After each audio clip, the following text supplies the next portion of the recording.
আসসালামু আলাইকুম ওয়া রাহমাতুল্লাহি ওয়া বারাকাতুহু। আলহামদুলিল্লাহি রাব্বিল আলামিন। আসসালাতু ওয়াসসালামু আলা রাসূলিহিল কারীম।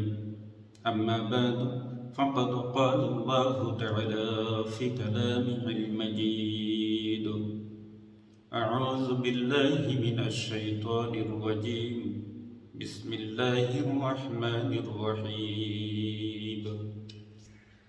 يا أيتها النفس المطمئنة ترجعي إلى ربك راضية مرضية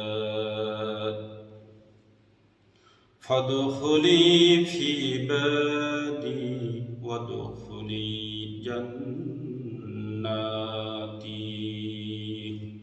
صدق الله المولانا العظيم। আলহামদুলিল্লাহ, গতকাল আমরা বিবেক কি সংক্ষিপ্তভাবে জেনেছিলাম। বিবেক নফস ও অন্তরের অনুভূতি, যা সত্য মিথ্যা বোঝার আলোকশিখা। কোরআন ও হাদিসে বিবেক নফসকে 3 ভাগে ভাগ করা হয়েছে। আজকে আমরা জানব এগুলো কি কি।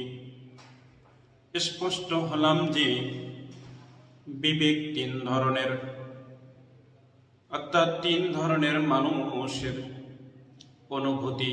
সারা বিশ্বের মানুষের অন্তর নফস বিবেক 3 শ্রেণীর মধ্যে সীমাবদ্ধ। 1 নম্বর হলো নফসুল মুতমাইন্না, শান্ত বিবেকের মানুষ।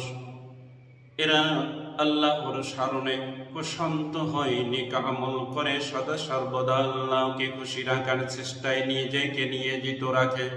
2 নফসুল লাওয়ামা, ভৎসনাকারী বিবেক। এরা পাপ করলে অনুতপ্ত হয়, ভালো কাজের দিকে টানে, নিজের পাপকে নিজে মেনে নেয়, নিজেকে ভৎসনা করে, নিজেকে বুঝায় কি কাজ করলে তুমি এটা তোমার জন্য করা ঠিক হয়নি, এটা তোমার জন্য অনুচিত কাজ, এভাবে নিজেকে ভৎসনা করে।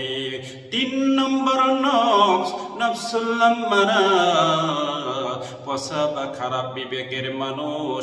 এ সব সময় পাপের দিকে টানে, অন্যায়কে বৈধ মনে করে, কখনো নিজের পাপকে সে মেনে নেয় না, যুক্তি তুলে ধরে।